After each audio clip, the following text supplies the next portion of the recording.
नमस्कार, आप देख रहे हैं भारत 24, साथ में आपके शिखा ठाकुर। बुलेटिन की शुरुआत इस वक्त की बड़ी जानकारी के साथ। कर्नाटक में जबरन धर्मांतरण का मामला सामने आया। एक डॉक्टर समेत 3 लोगों पर केस दर्ज किया गया। पीड़िता की मां की शिकायत पर यह केस दर्ज किया गया है। डॉक्टर जमीला खलील और एमन के रूप में पहचान हुई है। पुलिस ने शुरू की मामले की जांच। कर्नाटक से ये बड़ी जानकारी मिल रही है। कर्नाटक में जबरन धर्मांतरण का मामला सामने आया है। एक डॉक्टर समेत 3 लोगों पर केस दर्ज किया है पुलिस ने। पीड़िता की मां की शिकायत पर इस केस को दर्ज किया गया। डॉक्टर जमीला खलील और एमन के रूप में इन दोनों शख्सों की पहचान हुई है। पुलिस ने पूरे मामले में तफ्तीश शुरू कर दी है। डॉक्टर जमीला खलील और एमन के रूप में इन दोनों की पहचान हुई। पुलिस ने मामले की जांच पड़ताल शुरू की। कर्नाटक में जबरन धर्मांतरण का यह नया मामला सामने आया। एक डॉक्टर समेत 3 लोगों पर केस दर्ज। पीड़िता की मां की शिकायत पर इस केस को दर्ज किया गया है। डॉक्टर जमीला खलील और एमन के रूप में पहचान हुई। पुलिस ने शुरू की है मामले की जांच।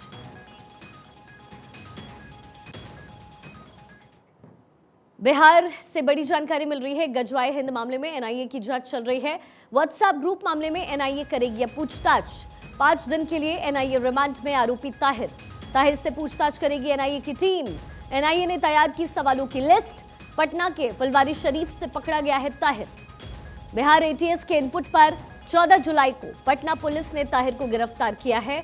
पूछताछ के दौरान ताहिर ने कई बड़े खुलासे भी किए, जिसके बाद ये केस एनआईए को हैंडओवर किया गया। अब एनआईए ताहिर से पूछताछ करेगी, जिसने देश के खिलाफ बड़ी साजिश का पर्दाफाश कर सकता है। बड़ा सवाल यह कि ताहिर जब बोलेगा क्या राज खुलेंगे। पटना के फुलवारी शरीफ से ताहिर को पकड़ा गया है। बिहार एटीएस के इनपुट पर 14 जुलाई को पटना पुलिस ने ताहिर को गिरफ्तार किया। पूछताछ के दौरान ताहिर ने कई बड़े खुलासे किए हैं, जिसके बाद यह केस एनआईए को हैंडओवर किया गया। अब एनआईए ताहिर से पूछताछ करेगी, जिसने देश के खिलाफ बड़ी साजिश का पर्दाफाश करने की खबर मिल रही है। 14 जुलाई को पटना पुलिस ने ताहिर को गिरफ्तार किया और अब बड़ा सवाल ये कि जब ताहिर बोलेगा क्या बड़े बड़े राज खुलेंगे। एनआईए ताहिर से पूछताछ करेगी, जिसमें देश के खिलाफ बड़ी साजिश का पर्दाफाश हो सकता है। पटना के फुलवारी शरीफ से पकड़ा गया है ताहिर। बिहार एटीएस के इनपुट पर 14 जुलाई को पटना पुलिस ने ताहिर को गिरफ्तार किया। अस्मित सिन्हा ताजा जानकारी लिए मेरे सहयोगी मेरे साथ जुड़ गए हैं। अस्मित, ये गिरफ्तारी तो हो गई, लेकिन किस तरह के राज खुलने की उम्मीद? देखिए, दरअसल गजवाए हिंद नाम से व्हाट्सएप ग्रुप के जरिए भारत के खिलाफ नापाक साजिश रच रहा था ताहिर, और इसकी गिरफ्तारी एटीएस के इनपुट पर 14 जुलाई को पटना के फुलवारी शरीफ इलाके से हुई थी। ताबड़तोड़ छापेमारियां हुई थी। कई तरह के जो ऐसे खुलासे ताहिर ने किए थे जो नापाक साजिश थी, और कई तरह की बातें उसने कबूल की थी। कहा था कि वो ऐसे ऐसे मैसेजेस जो है भेजता था उस ग्रुप में कई युवक जो है वो उसमें जुड़े हुए थे, और उस ग्रुप का एडमिन बताया जा रहा है ताहिर जो है। उसने कबूला था कि वो खुद उस ग्रुप का एडमिन था। पाकिस्तान के भी कई उसमें युवक ऐड थे। तो ये तमाम तरह की बातें थी, और कई तरह के ऐसे खुलासे जो है एनआईए के पास जो डॉक्यूमेंट्स मिले वहां से ताहिर के घर से, उसके पिता ने भी कबूला कि ताहिर जब अपने फ्री टाइम में बैठा रहता था वो कई तरह की ऐसी बातें गजवाए हिंद को लेकर के करता था। अपने कंप्यूटर्स में अपने डॉक्यूमेंट्स को लेकर के वो लिखता था, और उसी के आधार पर एनआईए जब उसके घर पहुंची थी तो वहीं से गिरफ्तारी हुई थी। और 14 जुलाई का वो दिन था। अब देखिए, 5 दिनों का जो रिमांड है आज से स्टार्ट होगा, और आज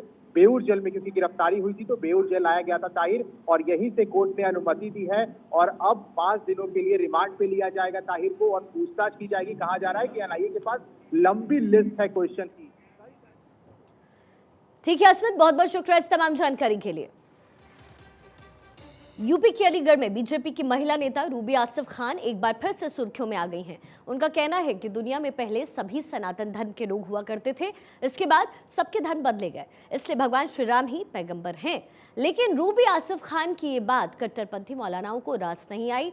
वो एक महिला को जिंदा जला देने की धमकी दे रहे हैं, क्योंकि वो मुस्लिम मौलानाओं को चुनौती दे रही हैं। तो क्या इसलिए रूबी आसिफ खान को निशाना बनाया जा रहा है? क्या रूबी खान के बयान से कट्टरपंथियों को एक बहाना मिला? रूबी आखिर क्यों फिर से निशाना बनाई गई हैं? रूबी सांप्रदायिक सौहार्द की मिसाल है, तो फिर इतना बवाल क्यों? हिंदू बनने की नसीहत तो कट्टर सोच ने कराई फजीहत। और आखिरी सवाल ये कि मुस्लिम रूबी क्यों करे दूसरा धर्म स्वीकार?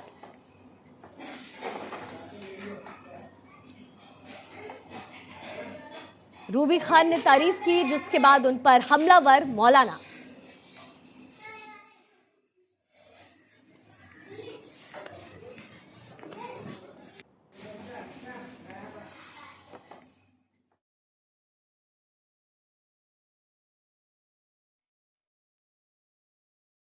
अलीगढ़ में मुख्यमंत्री जी की सभा में कुछ मुस्लिम लोगों को श्री राम के नारे लगाते हुए देखकर आज बहुत खुशी हुई।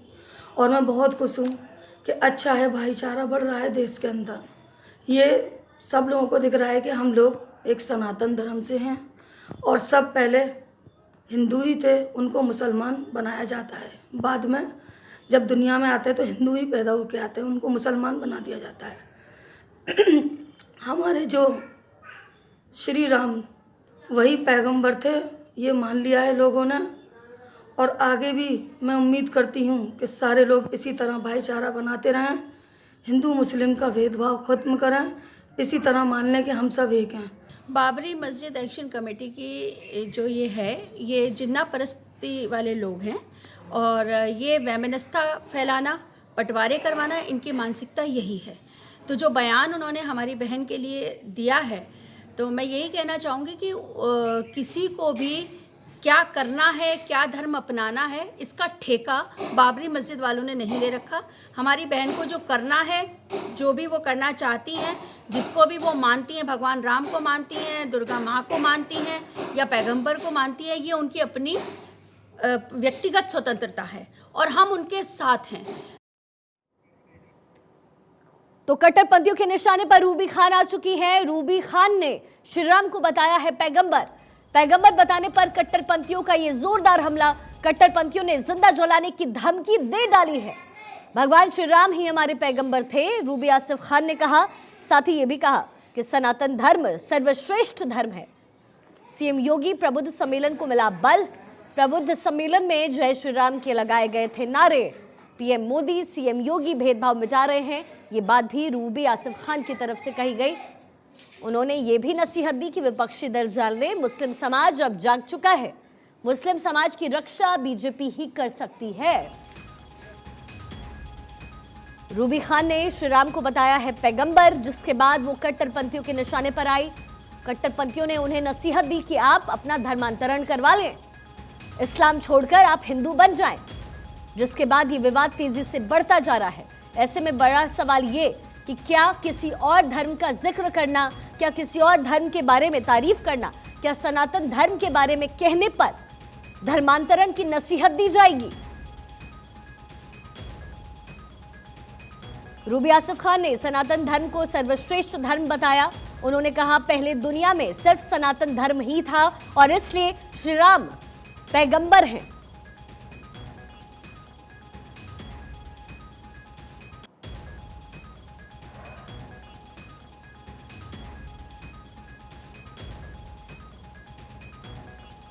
रूबी सांप्रदायिक सौहार्द की मिसाल है, आखिर फिर क्यों इस पर बवाल मचा? हिंदू बनने की नसीहत आखिर किसकी कट्टर सोच है? मुस्लिम रूबी आखिर क्यों धर्म परिवर्तन करें, सिर्फ इसलिए क्योंकि उन्होंने सनातन धर्म की तारीफ कर दी? रूबी सांप्रदायिक सौहार्द की मिसाल है, तो फिर इतना बवाल क्यों?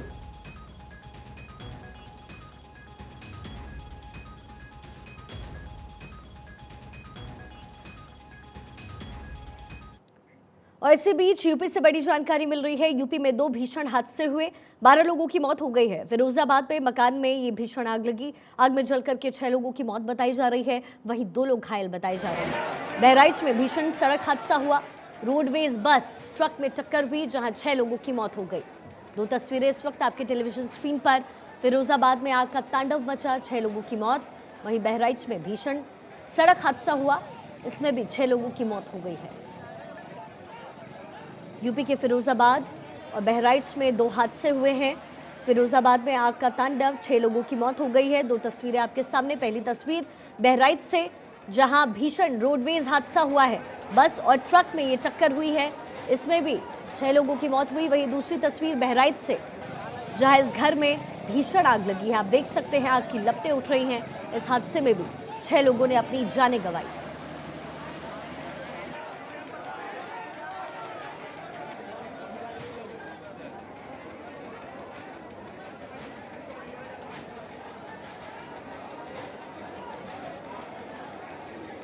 यूपी के फिरोजाबाद और बहराइच में 2 बड़े हादसे हुए हैं। फिरोजाबाद में आग का तांडव देखने को मिला, वहीं बहराइच में ये बड़ा सड़क हादसा हुआ है। दोनों ही हादसे में 6 लोगों की मौत हुई है। फिरोजाबाद में आग का तांडव नजर आया। ये घर धू-धू करके जलता आपको नजर आ रहा है।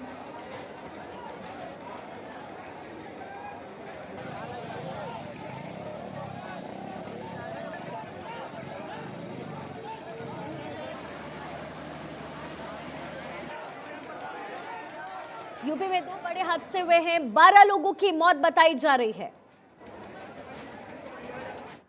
और चलिए अब खबरों के सिलसिले में आगे बढ़ते हैं। एक्ट्रेस रवीना टंडन मध्य प्रदेश के सतपुड़ा टाइगर रिजर्व में बाघ के फोटोशूट को लेकर के मुश्किल में फंस गई हैं। रवीना नर्मदापुरम जिले के सतपुड़ा टाइगर रिजर्व में जंगल सफारी करने पहुंची। सफारी के दौरान रवीना बाघ के काफी नजदीक जाती नजर आई। सफारी में वो फोटो और वीडियोग्राफी कर रही थी और तभी अचानक एक बाघ पास आ गया। रवीना टंडन जिप्सी में बाघ के करीब जाकर वीडियो बनाती नजर आई। जिप्सी के पास आते ही बाघ विचलित हुआ और दहाड़ने लगा। इस घटना का वीडियो वायरल होने के बाद टाइगर रिजर्व मैनेजमेंट ने जांच के आदेश दिए हैं। रवीना खुद ट्वीट करके उन्होंने ये जानकारी जंगल सफारी की दी, जिसके बाद ये मामला गंभीर हो गया। बाघ के इस फोटोशूट के बाद अब फंस गई हैं रवीना टंडन। टाइगर का फोटोशूट किया और फिर विवादों में आ गई रवीना टंडन। टंडन बोरी अभ्यारण्य अपने निजी दौरे पे आई थी।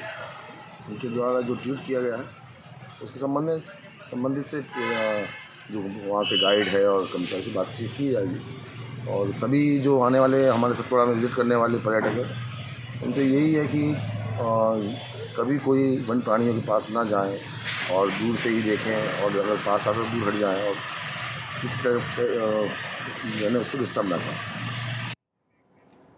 देश के सबसे बड़े अस्पताल एम्स का सर्वर पिछले तकरीबन 1 हफ्ते से डाउन है। सर्वर डाउन होने की वजह से मरीजों को परेशानी उठानी पड़ रही है। हालांकि दावा किया जा रहा है कि डेटा रिकवर कर लिया गया है। अस्पताल के सर्वर पर रैंसमवेयर साइबर अटैक के बाद अब क्लीनिंग का काम जारी। सभी कंप्यूटर्स को फॉर्मेट किया जा रहा है। अलग अलग डिपार्टमेंट्स के हेड्स को आदेश दिया गया कि कंप्यूटर से बैकअप डेटा अलग हार्ड डिस्क में रीस्टोर किया जाए। हमारे संवाददाता गणेश पाठक ने एम्स पहुंचकर हालातों का जायजा लिया है। आपको इनकी एक रिपोर्ट दिखाते हैं। देश के प्रतिष्ठित अस्पताल में से एक एम्स का सर्वर पिछले 7 दिनों से डाउन पड़ा हुआ है, जिसकी वजह से जो मरीज आ रहे हैं उन्हें काफी परेशानी का सामना करना पड़ रहा है। और फिलहाल सर्वर को ठीक करने का काम किया जा रहा है। कुछ मरीज में हमारे साथ बात करेंगे उनसे और जानेंगे किस तरीके से उन्हें परेशानी आ रही है, क्या कुछ कहेंगे, क्योंकि अस्पताल प्रशासन की ओर से लगातार उसे ठीक करने का दावा किया जा रहा है, लेकिन अभी तक फिलहाल ठीक नहीं हुआ। सर्वर को ठप हुए 7 दिन बीत चुके हैं। क्या नाम है और क्या कुछ परेशानी आ रही है, क्योंकि एम्स का जो सर्वर है डाउन है? सर, परेशानी आ रही है, जो रिपोर्टें हिलकी पड़ी हैं कंप्यूटर के अंदर वो मिल नहीं पा रही हैं, जिसकी वजह से डॉक्टर लोग भी ये कह रहे हैं रिपोर्टें आएंगी जब भी उसके आगे की कार्रवाई की जाएगी। कब टेस्ट कराया था और किस तरीके से रिपोर्ट आ रही? 22 तारीख को मैंने टेस्ट कराया था। ब्लड टेस्ट थे, कुछ और टेस्ट थे, जिनकी रिपोर्टें अभी तक नहीं मिल पा रही। आज फिर आया हूँ, देखता हूँ अगर मिलता है तो। डॉक्टर क्या कुछ कह रहे हैं? डॉक्टर ने तो वैसे ऑपरेशन के लिए बोला था, लेकिन जब तक ये रिपोर्टें नहीं मिलेंगी जब तक आगे की कुछ नहीं हो सकता। आज भी आप आए थे अस्पताल में, मुलाकात की? अभी तक तो किसी से कोई फायदा नहीं मिल रहा। सर्वे डाउन है, सर्वे डाउन है। बस एक हजार सर्वर डाउन है। जी ठीक है, कुछ और भी पेशेंट्स हैं, उनसे भी बात करेंगे। हाँ सर, क्या नाम है और किस तरीके से परेशानी आ रही है सर्वर डाउन होने से? जी, मेरा नाम बच्चन रांगड़ है। हम देहरादून से आए हैं। तो मैंने ऑनलाइन बुकिंग की थी। मैंने 1 हफ्ते पहले ऑनलाइन बुकिंग करी है। मेरे पास मैसेज भी है उसका। बट जब हम सुबह यहाँ पे पहुँचे फिर हमें 6 बजे लाइन पे लगना पड़ा। उसके बाद लाइन भी प्रॉपर से ऑर्गेनाइज नहीं। कब लाइन पे लगे? हम 6 बजे लाइन पे लग गए थे।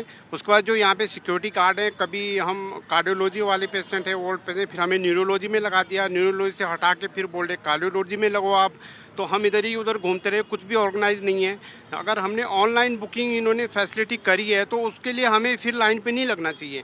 ये दो चीज़ें पेशेंट सबको मतलब परेशान कर रहे हैं। हम जितने पहले भी आया हूँ मैं 2-3 बार, यही हुआ है। ऑनलाइन बुकिंग का मतलब है कि आप डायरेक्ट डॉक्टर को मिले। तो आज आपका कार्ड नहीं बन पाया? नहीं बन गया हमारा, बट हमें प्रॉब्लम इतनी करनी पड़ी कि गार्ड की मतलब कोई इधर भेजा, कोई उधर भेज रहे हैं, और लाइन प्रॉपर ऑर्गेनाइज नहीं है। ऑनलाइन बुकिंग है तो हमें फिर लाइन पे लगने की जरूरत नहीं है। तो ये सिस्टमेटिकली होना चाहिए। तो वही एम्स प्रशासन की ओर से लगातार इसे ठीक करने की कोशिश की जा रही है। तो इस पूरे मामले को लेकर देखने वाली बात ये होगी कब तक एम्स का सर्वर ठीक हो पाता और जो मरीज एम्स में उपचार कराने के लिए आ रहे हैं उन्हें सही से फिर के पहले की तरह से उपचार आसानी से मिल पाएगा, क्योंकि एम्स में देश भर के लोग इलाज कराने के लिए आते हैं। कैमरा पर्सन कपिल सोलंकी के साथ गणेश पाठक, भारत 24, दिल्ली। उत्तराखंड में महिला आरक्षण संबंधी विधेयक और सरकारी नौकरियों में महिलाओं के लिए 30% आरक्षण के लिए सदन में विधेयक पेश करने पर सीएम पुष्कर सिंह धामी का बयान सामने आया। सीएम धामी ने कहा कि हमारा राज्य मातृशक्ति के संघर्षों से बना है, इसलिए हमने विधानसभा में महिला आरक्षण संबंधी विधेयक पेश किया।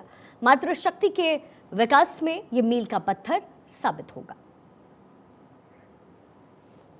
राज्य हमारा मातृशक्ति के बहुत संघर्षों से बना हुआ राज्य है।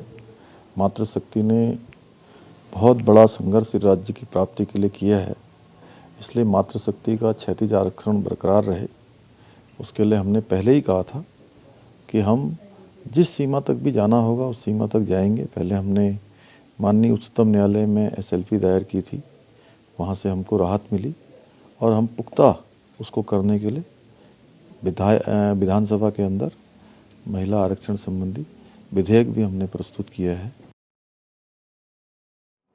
समाजवादी पार्टी प्रमुख अखिलेश यादव को बड़ा झटका देते हुए धर्म सिंह सैनी आज बीजेपी में शामिल हो रहे हैं।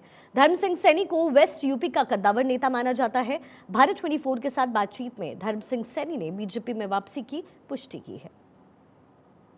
हजारों समर्थकों के साथ जो आप देख रहे हो पूरे तरीके से भीड़, इन सबको ये सब आज समाजवादी पार्टी छोड़ करके भारतीय जनता पार्टी आदरणीय मुख्यमंत्री पूज्य महाराज जी के नेतृत्व में और प्रदेश अध्यक्ष आदरणीय चौधरी भूपेंद्र सिंह जी और क्षेत्रीय अध्यक्ष आदरणीय मोहित बेनीवाल जी के नेतृत्व में घोषणा करने जा रहे हैं और हम पुनः अपने घर में वापसी कर रहे हैं। यूपी की रामपुर विधानसभा सीट पर हो रहे उपचुनाव में सपा नेता आजम खान सुर्खियों में बने हुए हैं। कल यहां एक जनसभा में आजम का दर्द छलक पड़ा तो आज उन्होंने बच्चों को लेकर के विवादित बयान दे डाला।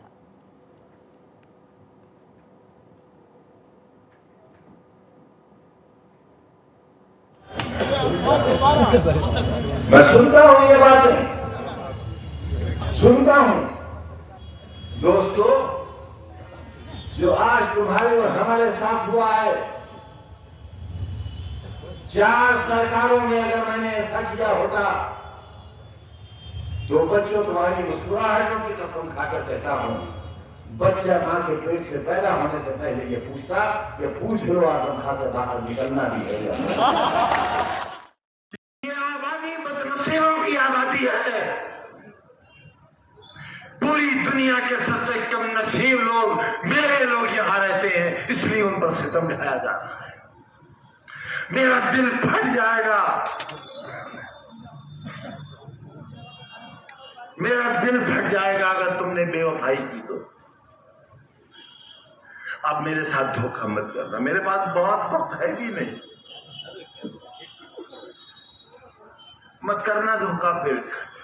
मेरी मौत चाहते हो, मेरी मौत चाहते हो, मारो मुझे, मार दो गोली यहाँ मुझे, खुदा की कसम वो मौत मेरी जिंदगी की तकलीफों से सस्ती होगी और अच्छी होगी। मेरे पूरे घर को मार दो। और अब आपकी जेब से जुड़ी एक बड़ी जानकारी दे रहे हैं हम। पेट्रोल डीजल की कीमतें कम हो सकती है, 14 रुपए तक सस्ता हो सकता है पेट्रोल और डीजल, यानी कि $82 तक गिरे हैं कच्चे तेल के दाम और कंपनियों का घाटा खत्म हो जाएगा। ऐसे में आपका मुनाफा बढ़ जाएगा। $82 तक गिरे हैं कच्चे तेल के दाम और ऐसे में पेट्रोल और डीजल के दाम में कटौती संभव है। तकरीबन 14 रुपए तक सस्ता हो सकता है पेट्रोल और डीजल। $82 तक गिरे हैं कच्चे तेल के दाम। ये बड़ी जानकारी मिल रही है। कंपनियों का घाटा खत्म, बढ़ेगा मुनाफा। और ऐसे में आपकी जेब पर बढ़ता ये बोझ कम हो सकता है, ये संभावनाएं। और इसी बीच हिमाचल से बड़ी जानकारी मिल रही है। हिमाचल के किन्नौर में भीषण हादसा हुआ है। भीषण आग लगी है किन्नौर में। किन्नौर के पानवी गांव में ये भयंकर आग लगी। 2 मंजिला मकान जलकर खाक, लाखों की संपत्ति के नुकसान की जानकारी। 2 मंजिला मकान जलकर खाक हुआ, लाखों की संपत्ति के नुकसान की जानकारी मिल रही है। हिमाचल किन्नौर में ये बड़ा हादसा हुआ है। किन्नौर के पानवी गांव में भीषण आग लगी है। 2 मंजिला मकान जलकर खाक हुआ, लाखों की संपत्ति का नुकसान हुआ है। बेघर हुआ परिवार, किसी का जानी नुकसान नहीं हुआ, ये गनीमत रही, लेकिन लाखों का नुकसान हुआ है। देर रात 11 बजे की पूरी घटना बताई जा रही है। दमकल विभाग ने मौके पर पहुंचकर कड़ी मशक्कत के बाद आग पर काबू पाया।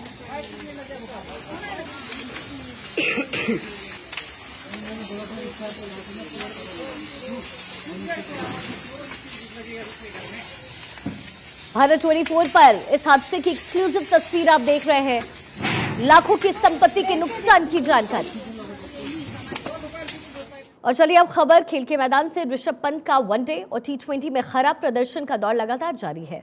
अब से कुछ देर पहले भी पंत न्यूजीलैंड के खिलाफ तीसरे वनडे में सिर्फ 10 रन बनाकर आउट हुए, लेकिन पंत इस सच्चाई को स्वीकार करने के मूड में नहीं नजर आ रहे हैं। और तो और जब उनसे इस बात पर सवाल पूछा जा रहा है तो वो इसे अलग दिशा में ले जाने की कोशिश में लगे हैं। दरअसल पंत से उनके खराब प्रदर्शन के बारे में जब सवाल किया गया तो देखिए पंत ने क्या जवाब दिया और कैसे जवाब दिया। मेरा व्हाइट बॉल का भी रिकॉर्ड कोई खराब नहीं है, ठीक है। T20 का खराब नहीं कह रहा हूँ मैं, कंपैरिजन करना तो सर अपना लाइफ का पार्ट ही नहीं है ना। अभी मैं 24-25 इयर्स का हूँ। कंपैरिजन करना है तो अब जब मैं 30-32 का हो जाऊंगा तब करना, उससे पहले तो कोई लॉजिक नहीं है मेरे लिए।